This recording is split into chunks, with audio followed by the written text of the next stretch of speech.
Hi, I'm Sandy O'Connor, and this is Artist Showcase. We're very excited to talk with Carol Shallon today. Many of you will know her. She's been around the village for about 12 years or more, and she's been extremely active in the theater groups, both of them, and both acting and directing. And she's a mentor to people, too. I personally know that from being directed by her in one of our shows. So it's not something that just happened overnight. It's something that develops over years. But I think our message is, don't sit around waiting for it to happen to you. Get out there and give it a try. Even in this environment, we're doing Zoom meetings, we're being more creative, we're calling on people to join us on Zoom and see what some of our actors are doing. And it's still rewarding and it's still good for all of us. So I say to you, wait till you hear what Carol has to say about her life and her experiences here in the woods. And I'm hoping and I believe you're going to be inspired. So we're going to be talking to Carol, and the most important thing that we're trying to get across is the impact that a person can have on us, not just one person, many people that we come across in the village. But Carol has a tremendous background here, and she's going to share this with us, and we're hoping that you will feel that impact, that you will understand why it's so important to be involved and interact with others. It's one of the great satisfactions of living in Laguna Woods. I've known Carol for quite a long time, but I'm amazed at her background, which she'll talk about. So tell us how this all started. I mean, not in Laguna Woods yet, but let's go back farther. How far do you want to go? Well, it's up to you, but I'm thinking, when did you start to perform professionally?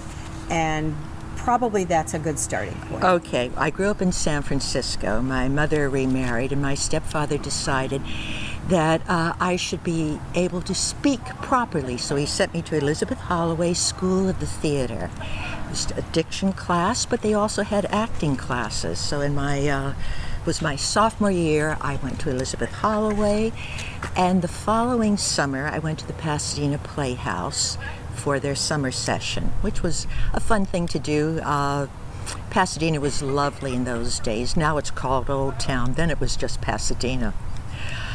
After that, I came back to San Francisco and I joined a theater workshop group called the Abbott Abrams Workshop, and we would do all sorts of fascinating plays. I remember doing Dark of the Night, Dark of the Moon. I guess we had a lot of darkness going there. And then all of a sudden we moved down to Los Angeles, Hollywood actually, to be precise. Finished up my last year in Hollywood, my last year of high school. My parents went back to San Francisco and they put me into the Studio Club, which was like the YMCA, but for women interested in getting into the theater. And so I wound up through that doing performances at what was then the Music Box on Hollywood and La Brea. And we'll see David Bond's Shakespearean Workshop, so I got an early start in Shakespeare, which I really, really loved. Then I did some TV pilot with Tommy Rettig called The Magic of Sinbad. And the gentleman I married, who was my first husband, walked in to see that show when I was on a magic carpet. Things, I think, went down from there, but other than that, okay. We got together and we started doing low-budget independent films. The biggest one we did was The Incredibly Strange Creatures Who Stopped Living and Became Mixed-Up Zombies. I was a nightclub dancer, which worked very well because I was dancing. And what do I want to say about that? Well, how old were you at this time? 21. Yeah, I was just going to say, because all of this acting thing that you did was very young in high school and that type of thing. Yes. Okay, when did you get hooked? I think when my grandfather took me to the Warfield Theater in San Francisco, and I saw all the wonderful MGM musicals, and I just fell in love with them. My biggest problem was I'm not much of a singer. I'm somewhere between a contralto and a bass. It seems like dancing was your thing. I And just acting. love dancing. And the acting kind of came about, and it's funny, somebody asked me which I preferred. And frankly, in most every routine I do, it involves acting. One of my favorite routines is If I Only Had a Brain. And I would dance that to Ray Bolger's recording. And it's just always been a sheer delight. The music is so happy, and that's what I really like to do, is find happy things to do, which is why I'm glad I came here to Laguna Woods. Exactly. And then what happened after you got in this rather low budget film thing? Where did you go from there? Well, we did several of those, and first one I was stabbed by the teenage psycho. The next one I had was Thrill Killers, and I had my head chopped off by one of the 3 homicidal maniacs who had escaped.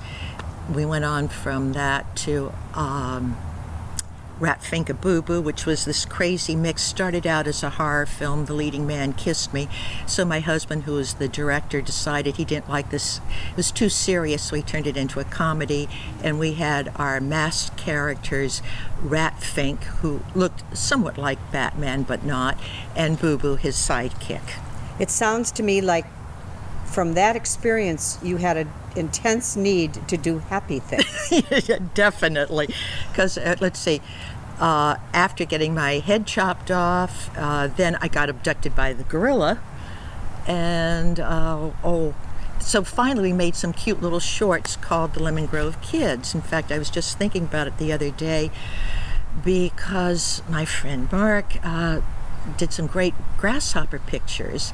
And when I was trying to get into the union, which I NABET, to do script supervision, costuming, and makeup. I had to do makeup exercises. One of them was a fantasy, and I had this book as a little girl called The Green Grasshopper. Actually, it was Old King Grasshopper.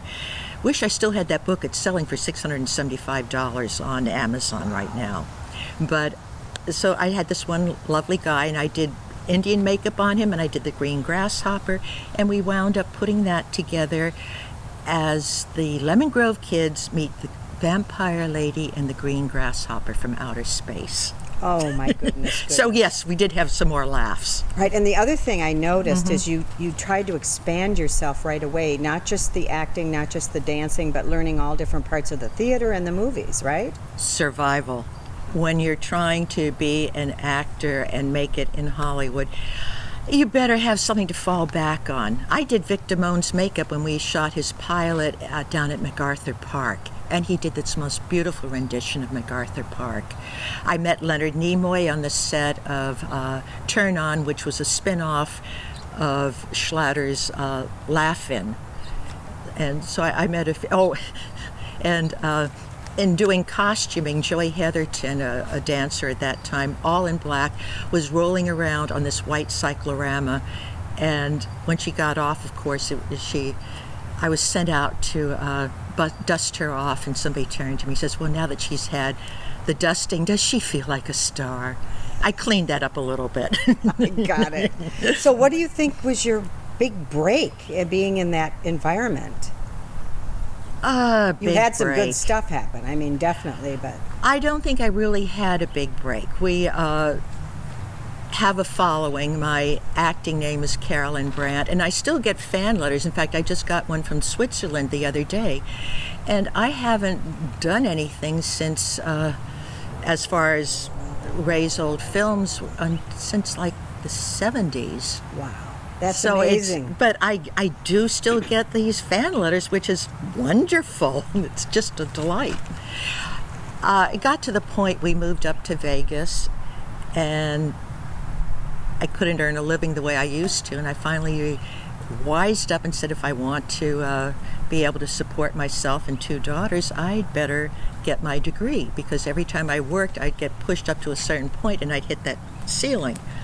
So I went back to the university and had a lovely time there. Did my 4 years and 2.5, came out and went to work for Prudential Beige because I happened to like math.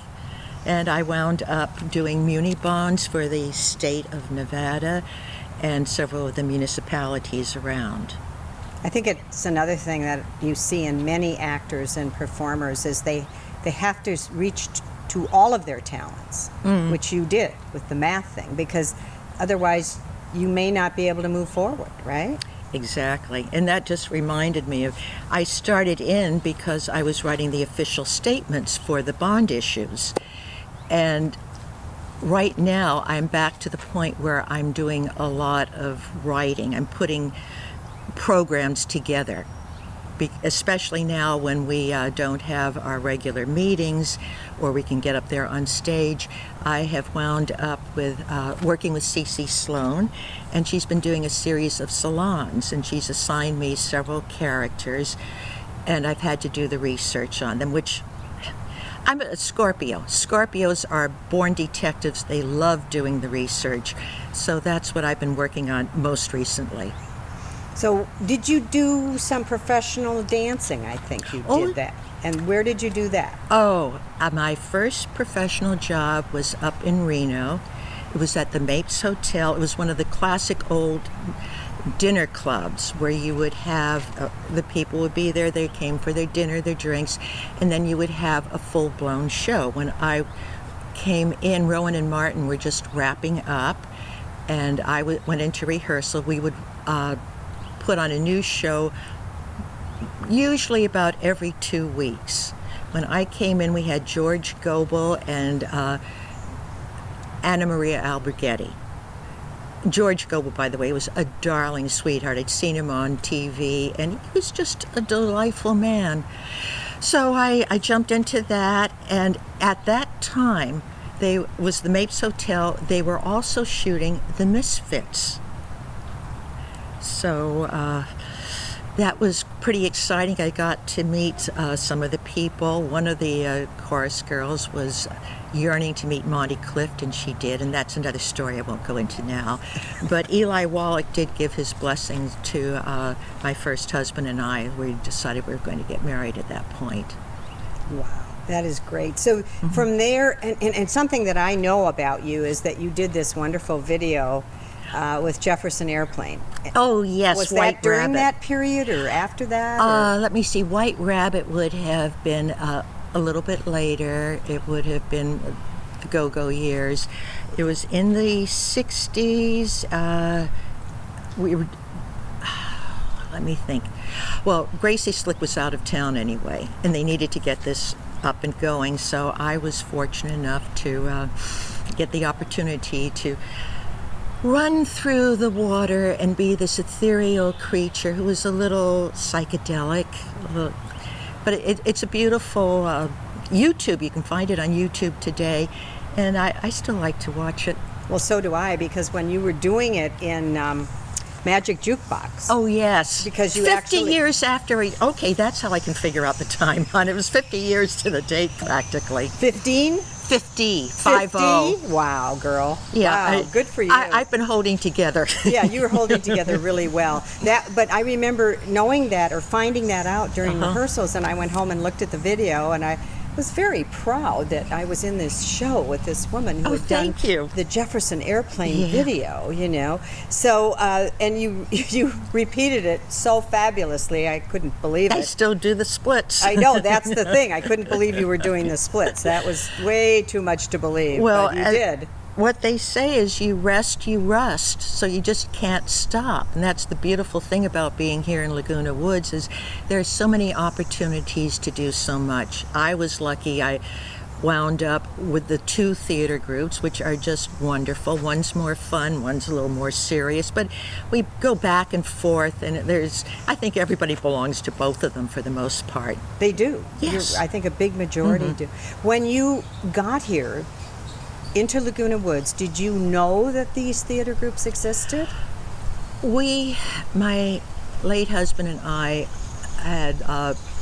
we knew we were probably going to move down here. We were living up in Vegas at the time, and I had been with a senior community there, McDonald Ranch, and we would do an annual show.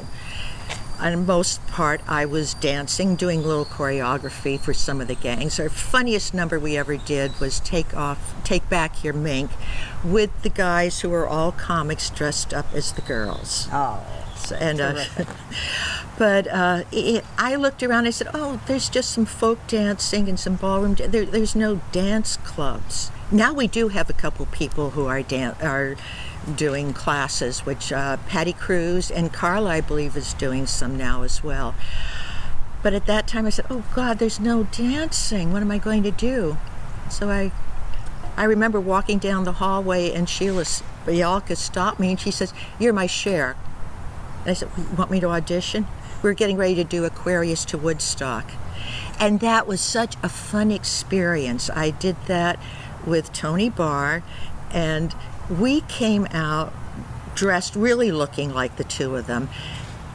And the audience, I mean, this is what a rock star is. You don't do anything, you just walk out there and they go, "Wow!" And it was crazy. But we had a lot of fun doing that. I heard about that because I wasn't here at the time, but it goes back to that old thing, when you get the audience reaction, it's the pay you just cannot, value enough, is that audience reaction. I was fortunate enough to see Sinatra up at he was at Caesars. He'd already his voice was going, and he started out, and it wasn't the Sinatra I was hoping to hear, but the audience didn't care. And Paul Anka was there in the audience too.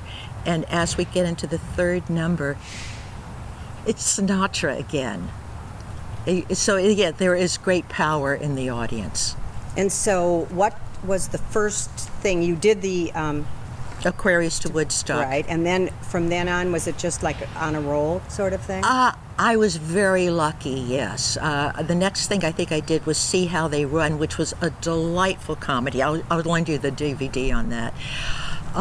Let me see. I think John Perrick directed it, and it was this crazy case of mistaken identities, and there are like 4 or 5 supposed priests running around in the outfits, one of them being Sheila. She became the Bishop of Lax because we were Episcopalian. We weren't trying to be very formal. But that was a hoot. That was more of a slapstick type thing? Oh, yes. I figured. More, yeah. And then from there, how about, what did you do about getting into the directing side of it? Sheila pushed me. We did another comedy, comedies, back to comedies again, which was Who's in Bed with the Butler? Yeah. And I think it's one of the greatest casts put together, just a wonderful combination of people. And I found this out as I've done some directing. It's number one, you've got to cast well. And this was a wonderful ensemble casting. It's like when you watch MASH and you say everybody's perfect. That's how I felt Who's in Bed with the Butler was. I know, and just delightful. It was a wonderful show, very funny, lots of different characters, which made it just so much fun. And then you also directed some other shows, Love Lies and The Doctor's Dilemma. And you were in that. I know, I was lucky. Oh, I had so much fun because I kept pushing you. You like to stand there and tell everybody. I said, "That's fine, but you got to keep moving and doing all these things at the same time." I drove you crazy, didn't I? No, I actually see a director. If you look at the director in the right way, they are helping you to be better at what you're doing. So when you would jump up on the stage and show me what you wanted me to do to move, no, I was very grateful for it. Well, it just is, as a dancer, it's easier for me to show it than it is to explain it. And I think somehow that gets into people. I'm very visual, and I think that's why I come from that. Although I also do try to focus on what are you thinking, because that makes a tremendous amount of difference. In any way you deliver any line, you can deliver it 4 or 5 different ways depending upon what thought process is going on. Right, and it's so true. You have to really start thinking about the character, who they are, what their background is. And someone did say to me in the part that I did that I seemed very authentic, and thank you for that, because I don't think I would have been that authentic without your help. So can't do it without the clay. Right. And you're in the process of learning your lines, which can be distracting to really developing the stage presence. Well, you have to give people a little bit of time to find the way around and the blocking and all of that. But I do try to get people thinking about what's going on to begin with, and then we can fine tune. Sheila taught me that, and I still, if I get stuck, I'll call up, because she's the queen of tarts. I know. And if there's something funny to be gotten out of something, she'll come up with it. And I've experienced that, so I totally appreciate that. So now, what are you thinking about for the future? Because our future seems a little different these days. Well, first of all, last year, before all this dreadful mess hit us, I said, let's focus more on our monthly meetings as opposed to the 2 main stage productions, because economics starts getting in the way. We have an 800-seat theater to fill, and our costs are the same whether we have 100 people show up or 400 people show up for a show. And I said, let's, all this effort, almost 3 months sometimes, to put on a main stage production, and then it's over in 3 days because we can only do 1 weekend. So it's been my focus, is let's come up with more interesting monthly meetings, which also will enable people not to have to go through the process of memorizing a 2 or 3 act play.